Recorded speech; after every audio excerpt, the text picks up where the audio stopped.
kemungkinan besar 80% peruntungan saya akan rujuk dengan Lukman. Ya. Cuma ada syarat yang diminta Medina pada saya kasih bocorannya, tidak apa-apa. Medina minta agar ke depan tidak ada lagi kegaduhan di rumah tangga. Apakah dugaan perselingkuhan, apakah KDRT, walaupun Medi dan Lukman sudah ketemu saya. Tapi posisi Medi belum stabil. Tapi belum stabil bukan berarti dia tidak sadar. Apa yang dia sampaikan itu ada yang memang saya lihat fakta, dan ada juga yang barangkali perlu untuk saya pertimbangkan.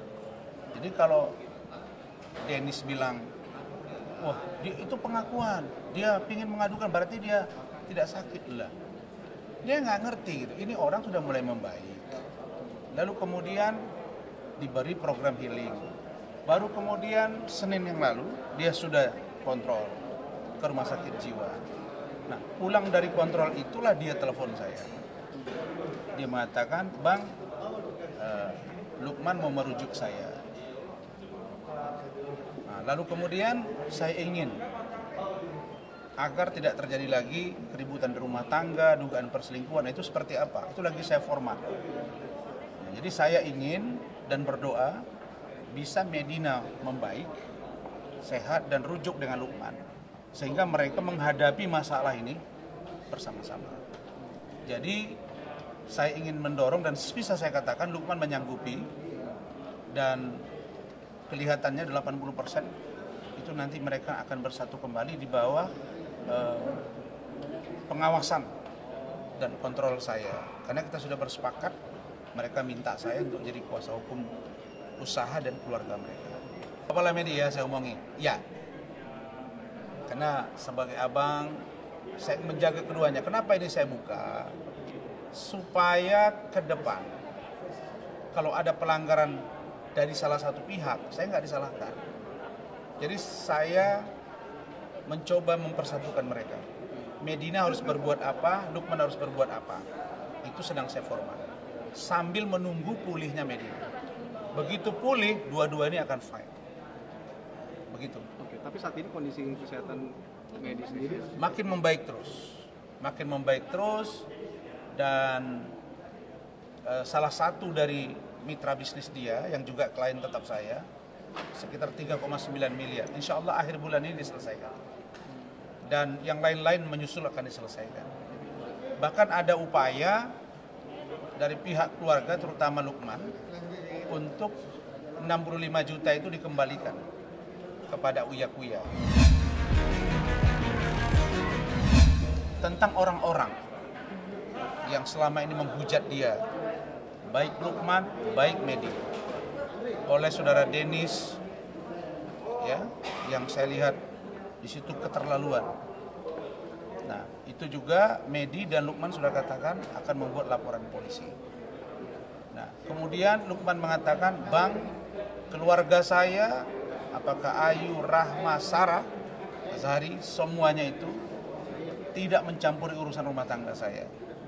Jadi kalau ada yang bilang bahwa keluarga Azhari tidak mendukung bersatunya Medi dan Lukman, itu keliru besar. Bahkan mereka berdoa agar dipersatukan dan itu diproses hukum.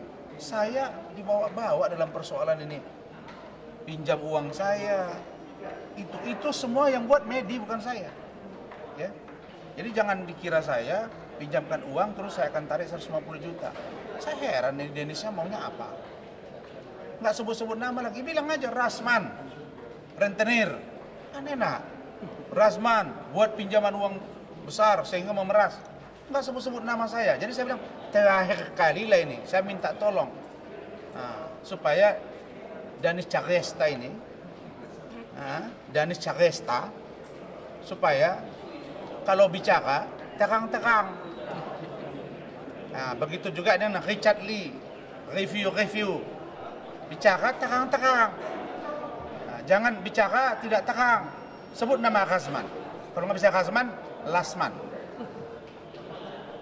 Iya kan? Loh, saya ngomong Fakta kan?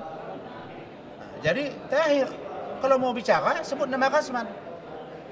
Jangan bang tanya, bang istri abang ada 7, abang memeras-meras. Memeras siapa? Bilanglah. Iya kan? Nah, karena dua-dua ini saya tengok cadel ini. Richard Lee, Danis Syaresta. Menyebut-nyebut nama Rasman, tidak mau. Tapi bang, di mana bang? Sebut saja. Jadi kalau uang itu murni dari media. Dan uang itu uang istri saya, ya uang saya juga. Yang buat itu pun dia, bang bantu saya ganti sekian. Ya terserah kamu. Tapi kok itu di-up gitu. Nah, di-up. Ini kayak orang, kami yang punya forum data intelektual FBI, ini kayak FBI beneran ini. Tapi Danis Syaresta, kau tunggu bagianmu. Banyak sudah data-data yang sudah aku kumpulkan untuk menjeratmu ke proses hukum. Proses hukum. Yang menyebut-nyebut saya pun memeras. Rasa-rasa debt collector. Rasa-rasa debt collector. Tunggu bagianmu.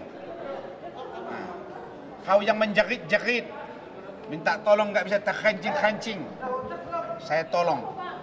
Kau lupa diri, nanti berurusan sama Rasman.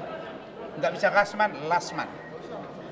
Nah, kalau orang ada suku kami di Sumatera Utara tuh nggak bisa nggak bisa dia, eng nggak bisa. Jadi nama saya tuh Rasma. Nah, Rasma, kalau nggak Lasma, kalau nggak Rasman, yang mana aja boleh. Tunggu bagianmu. Terakhir saya ingatkan, sebut namaku Rasman. Nah, jangan Hotman Paris Kutapi aja, Rasman Arif. Ya, saya ngomong apa adanya nih, bukan ada apanya. Itu orang Batak nih. Dia menyebut ikan mujair ribut se-Indonesia. Ya, bagi dia, bagi ketua umum FBI, ikan mujair itu hama, itu versi dia. Kenapa pula harus dipersalahkan itu? Ilustrasi dari Bung Leo ini bukan merendahkan orang memakan ikan mujair, bukan. Ada orang yang bangga selalu katanya makan ikan salmon. Dia menyebut federasi Batak intelektual, federasi salmon taruh di sini, kan itu. Artinya bukan kau saja yang bisa makan salmon, kita pun bisa mulai kecil. Itu maksud dia.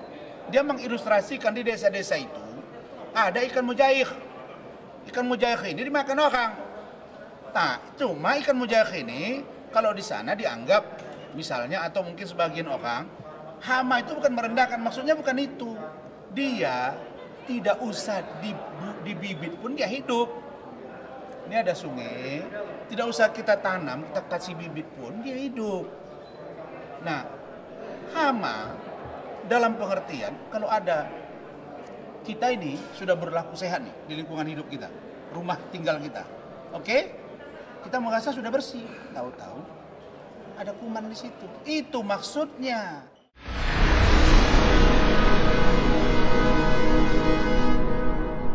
Jadi jangan lupa untuk subscribe Cumi Cumi. Ditekan ya tombol lonceng merahnya.